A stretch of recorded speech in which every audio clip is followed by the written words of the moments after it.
Hey guys, welcome back. So I've been out of town for a few weeks now, on and off. I went to Star Wars Celebration, and then I went to Savannah College of Art and Design, and then I went to Long Island to work at Tom Spina's shop, Tom Spina, Regal Robot, which was fun.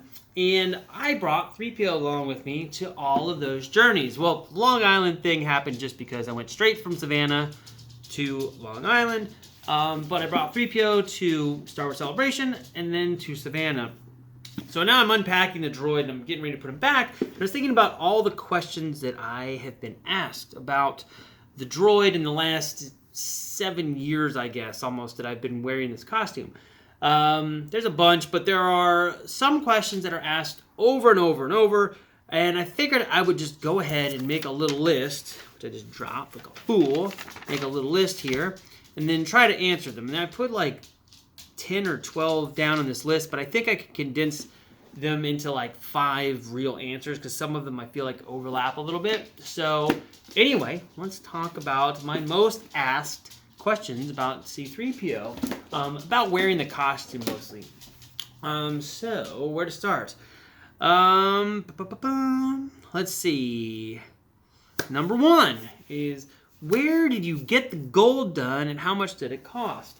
That's a question I get asked all the time. So the gold, if you follow my channel for any amount of time, you probably already know this, but if you're new and you want to know, I did all the gold myself. So all of this gold paint that's on here was done by me. You can see it's very reflective and looks nice. It is a process called spray chroming. It's something you could do on your own. I obsessively looked for how to do this for about a year until I learned some of the tricks, and then I was able to do it myself. So this is, how it comes out. It's real reflective. This dirty stuff on here is Elmer's glue, which I add to add weathering. It actually looks more weathered in person than it does on camera here.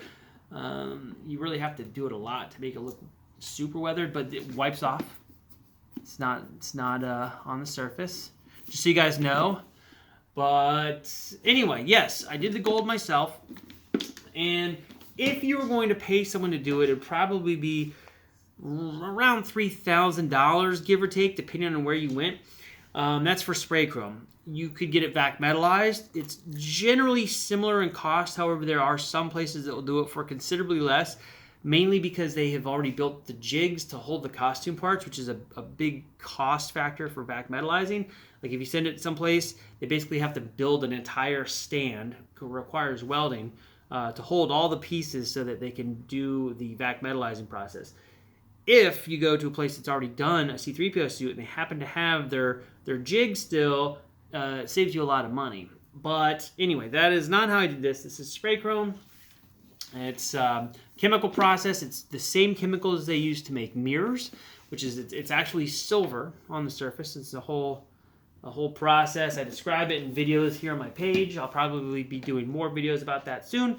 But the cost for me to do this, including the equipment, which was I needed to buy a compressor and I bought an auto spray gun. That's really all you really need besides the paint and the chemicals. Probably under $500 to do this myself for one costume. You can buy more expensive sprayers and all this stuff, and then the price goes up, but it makes it easy to touch up your own equipment, your own costume parts or whatever. If you own the stuff, you don't have to worry about being quite as gingerly with the parts because you know that you can fix them, which is kind of nice. And let's see, next question I get regularly is it hard to walk and move, and can you sit down? I'm going to combine those because they're kind of connected.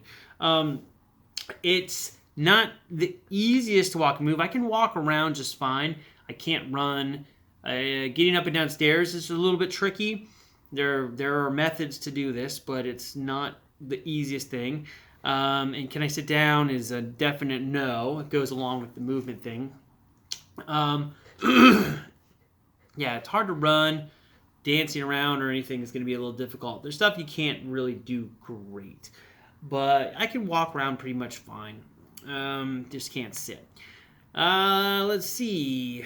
Let's see. How do you keep your weight in, how do you stay the size you are to do the suit?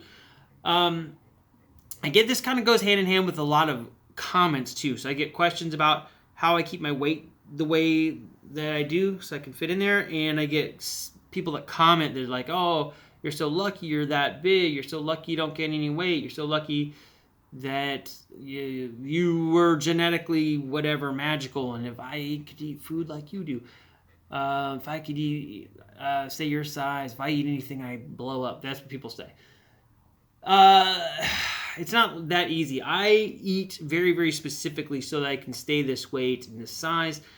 And I've been about this size for roughly 7 years now. I think when I started to get the costume parts, I weighed almost 20 pounds more than I do right now. I lost the weight, and then I've just kept it off this whole time. And initially, the first 2 years or so of that, I was just really, really counting calories and exercising like crazy, and it was a giant pain. And then I realized that if I change my diet, I can kind of eat whatever. I don't have to feel hungry. I don't have to think about calories, and I'll stay the same size, which is way better. I've been doing that for 5 years. I remain this big the whole time. It's great. But I did weigh more at one point. I weighed, again, 20 pounds more than I do now. So I lost the weight to get in this costume.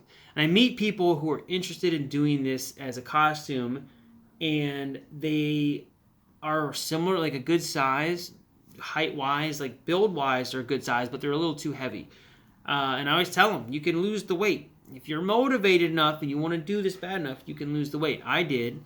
That means you can too. I'm not special. I don't have some magic genetics that make me like this. I changed my diet, and that's how I stay this size. There's no shortcuts to it. You eat a certain way, you'll keep the weight down, period. I could do a whole video series on that alone if anybody's interested, but we're not going to talk about that anymore right now. We are going to move on to the next thing, which is actually multiple questions, but I'm going to tie them all into together. Now, it's, is the suit uncomfortable? And is it hot? And is it claustrophobic? So I'm going to combine all of those. And then the worst part. So those are 4 questions, but I'm going to just combine them to, is it uncomfortable? The suit is not comfortable, but I wouldn't say it's uncomfortable either, typically. Unless I've been in it for many hours, then there's things that start to just press in weird places, and that can be little uncomfortable. But typically it's not uncomfortable. It's a little cumbersome, I would say. And then claustrophobic. I'm not claustrophobic, so it doesn't bother me, but I'm aware of the fact that if a person is claustrophobic, this would be a nightmare suit to wear because, the head is held together with these bolts.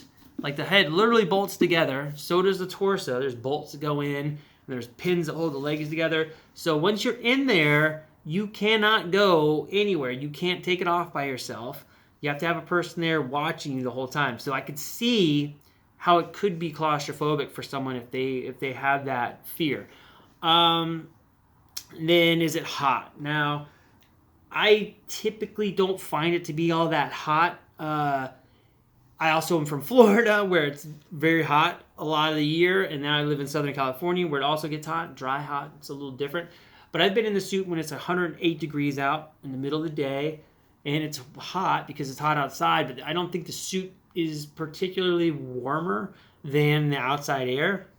I actually think that the reflectivity of the suit helps keep it from getting as hot because it reflects a lot of the sunlight off of it. So if you're outside on a sunny day and it's hot, you feel the heat from being outside, but it doesn't cook you, if that makes sense. I don't feel like I'm cooking in the suit. It just feels just warm and sweaty, And then the worst part. So all this goes along with being uncomfortable. The worst part for me are the arms. The arms and the hands. Is not being able to pick things up, not being able to really move my arms around well, or touch my own face, or take anything off on myself, is the worst part for me. it's the closest I can say to being claustrophobic. It doesn't bother me that much, but when it's time to take the suit off or to take a break, the first thing I want off are the hands and the arms. Take those off. I could leave the head on all day. I just want the arms off so I can move my hands around a little bit. So to me, that's the worst part of everything. And it's still fine. I can do it for many hours, but not, ooh, hiccup. Ooh, that was awesome. Not being able to move my hands is, yeah, that's my least favorite piece. Let me see. What was the next one? How do you see? That is the other main question that we're going to go through. You see the tiny little holes. You can see them in the middle of the eyes there. I actually do see out of those holes. Now, typically, when the suit is on, these eyes are illuminated around here, and you can see the hole a little bit better. But that is actually what I'm looking out of. So we'll open this up so you can see.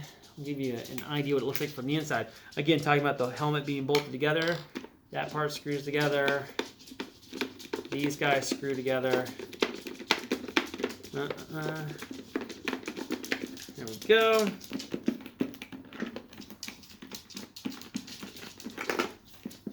And again, with the claustrophobia thing, having the helmet screw together like that, and it's very, very fitted, you know, that kind of goes hand in hand. And again, the rest of the suit all screws together too. So once you're in there, you're in there. But back to the eyes. So that's where I see out. You can see the holes. And on the inside, it looks like that. And that is kind of where I'm seeing out of, right there, these tiny little holes. So I can see forward pretty well, but anything to the periphery or below me or above me is basically not visible. So if I'm in the suit, sometimes people want to shake my hand, and I can't see them reaching to shake my hand. So you see people, and I see them staring at me like they're waiting for something, and I look down and I realize they're trying to shake my hand, but you can't see anything out of the peripheral sides, whatever. A really good way to emulate that look and see what that feels like is to take 2 toilet paper tubes and put them up to your eyes like this. They're a little bigger in diameter, but they have a very close resemblance to what it's like to look through C-3PO's eyes. You see how much you cannot see.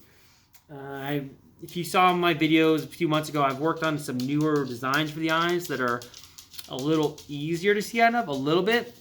And a thing that I experimented with a long time ago, back in like 2011, I used the privacy, what do they call, the wide-angle door viewers that you would use for like security, and you like the kind that go through your door and you can peek out and you see people that come to your door. They have a wide angle.